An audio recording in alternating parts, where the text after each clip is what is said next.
I've worked with over 250 e-commerce brands during the Black Friday Cyber Monday weekend. I've personally audited well over 1,000 ad accounts in e-commerce, and this is the 11 biggest mistakes that everyone makes. So guaranteed you're making at least one of these. Number one is you chase top line over profit. Everyone puts together a revenue target for Black Friday. It makes sense because you need to plan inventory in accordance with revenue.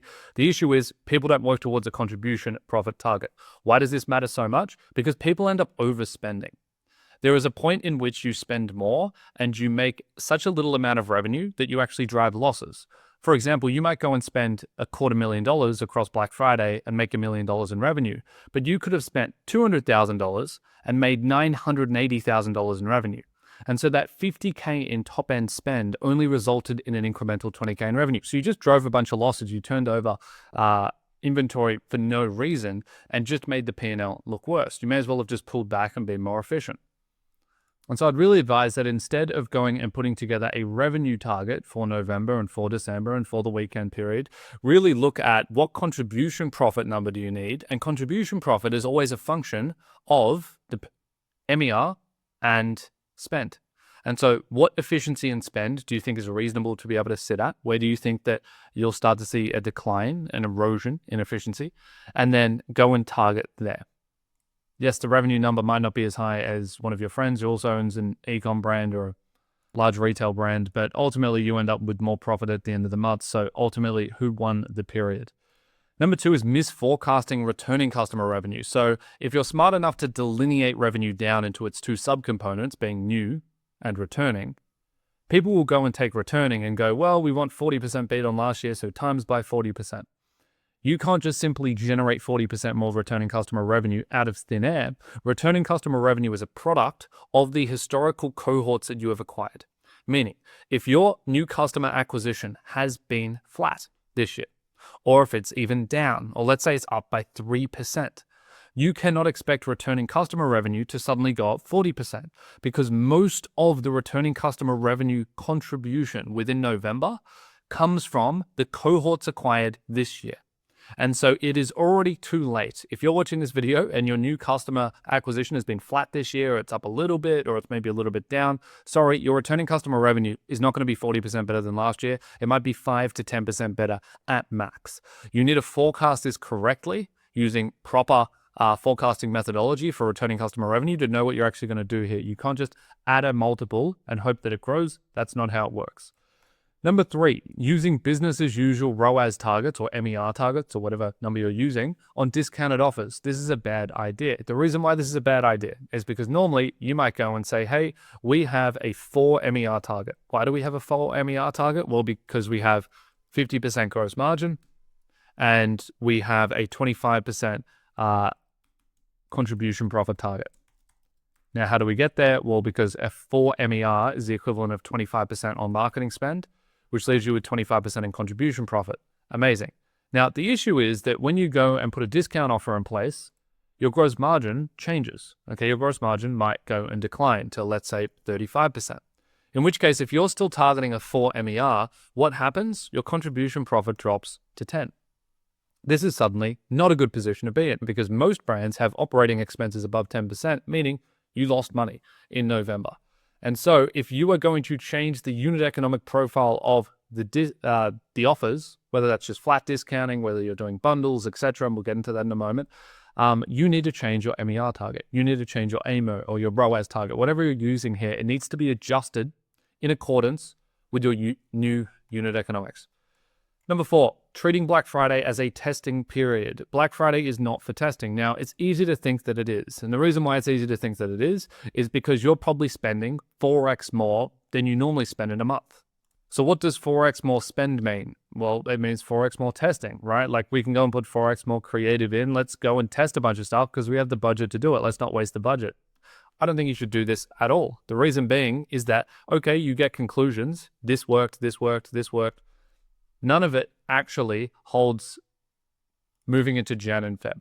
And I say this because I made this mistake myself. We've gone on 4x budgets. I'm like, well, we may as well test a few different creative types during this period. This is the perfect time to test it. It's not because everything works often you go into Black Friday and everything has a high attributed ROAS. Everything seems to be doing well.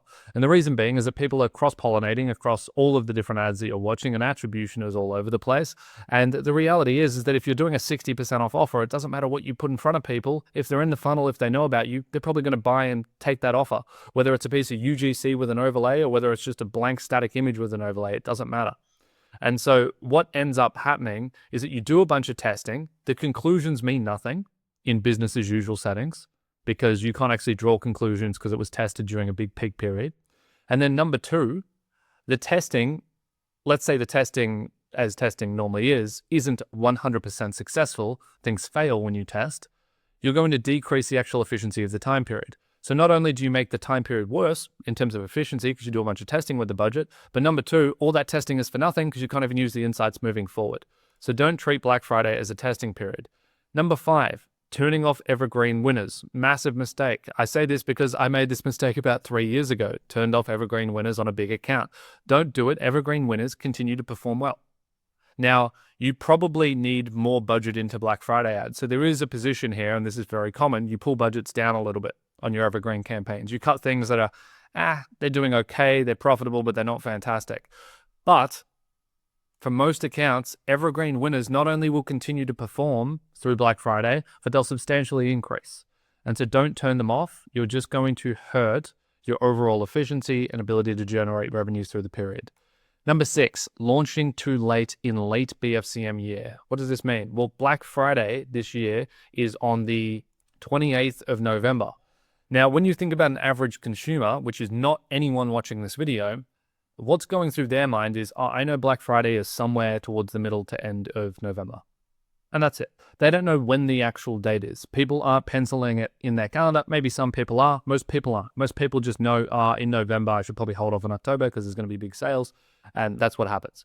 Now, the issue there is that people don't know that Black Friday is pretty much in December. And the reason why people don't know that is because everyone goes early. Everyone launches early. Everyone launches on the 11th, the 18th, the 15th. They launch way before the actual Black Friday weekend. What does that end up meaning? If you don't have really strong brand loyalty, you will lose a lot of revenue. I'll give you an example. Let's say you are an activewear brand and you're maybe in the 8 figures and you plan to launch on Black Friday, maybe 2 days earlier. So let's say the 26th. The issue is that all of your competitors go and launch 2 weeks earlier. Everyone gets their ads and I go, that's a really good deal, 50% off. That's kind of what I was looking for. I'll just purchase from them. I end up using all my disposable income that I had saved for November, which is what most people do. Most people don't just have infinite budgets to spend in November. There is a specific amount of money that they can allocate to sales. Maybe that's extended a little bit by Afterpay, but that's about it. And then once your sale actually goes live, I get the email, I get everything I've purchased from you before, but I think, I've already spent $400 so far this month. I already kind of got this from a competitor. It's not exactly the same, but I won't bother. And so launching late ends up hurting a lot of brands. Now, you can do things to prevent this. You can do stuff like VIP lists. So you lock people in, you give them a special offer that no one else gets. And so all the loyal people actually do hold on and they don't purchase from other competitors. But most people launch too late and it ends up hurting revenue. There really isn't much damage of launching early. Number 7. You could argue that launching early does do damage because you have, let's say, a 40% off flat discount for a very extended period of time. That's going to erode brand equity. Fair enough. If you're going to be on sale for 5+ weeks, if you're going to launch that early and you're going to run a week late after Black Friday, which is very common, you cannot run with just one offer, and you definitely shouldn't run with just one static percentage discount offer. You need some kind of refresh or rotation.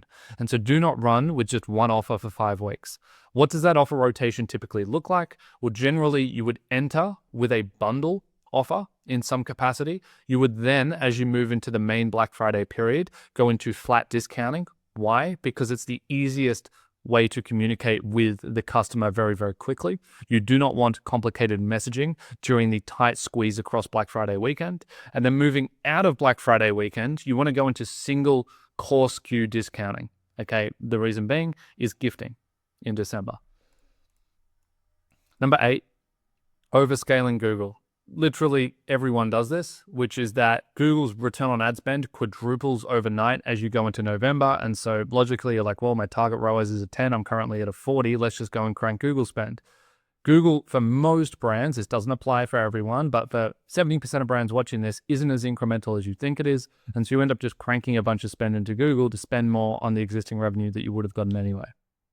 And so most often you want to let Google run, let the return on ad spend run. That's just traffic that was coming regardless, but conversion rates increased due to the peak period, in conjunction with your meta spend going up, driving people more across platform and making your ROAS look better. Number 9 is no consolidated sale page in navigation. So most people just discount across the website and then don't actually have a dedicated landing page to drive traffic to. It's a massive mistake. You want people to be able to easily navigate to the sale tab and actually see directly what's on sale, particularly if you're going to run an offer structure that rotates over time where you have bundles, then you go into flat discounting, then you go into single SKU discounting in December. And the reason being is that you can actually keep all those offers open the entire time and you can just push them down on that sale page. That way you can keep ads active on Meta that is still performing around that particular funnel. So yes, you might have a bit of offer fatigue, but generally speaking, if you pull spend down on an offer, it will still perform well. Number 10 is benchmarking against Shopify GMV. So every year Shopify puts out a GMV number. This is gross merchandise value, which is the total dollar value of all sales processed on the Shopify platform over that specific period. Now, what it will typically look like is really good. The reason why Shopify GMV, or the growth rate in November, looks really good is because they end up onboarding a bunch of new big enterprise retailers each year, and that then significantly inflates the actual number. I don't have the numbers on me off the top of my head, but it is something like 70% of total Shopify GMV comes from 5% of Shopify stores. And so every year, Shopify's goal is to just get more of that top 5%, the best enterprise accounts that are doing hundreds of millions online. And when they do that, their GMV looks really good, but it's not a true reflection of the actual growth rate of the average business. And then moving into number 11 is bundle planning failure. People put bundles together, but then a core SKU goes out of stock. Maybe because they have a few different bundles. One particular SKU is in a lot of them. They don't realize what the sell-through rate is going to look like if those bundles sell at a particular rate, and then it ends up going out of stock and they have to scramble and quickly go into a different bundle. You want to make sure that you have Plan B and Plan C bundles in place that are not live, they're in draft. And then if you have any merchandising issues, you can just turn that offer off. You have backup ads ready, you have backup bundles ready, and then you can just go live with the new bundles, the new ads, the new landing pages. So these are the 11 biggest mistakes that people make during November and Black Friday. Make sure that you don't make any of them.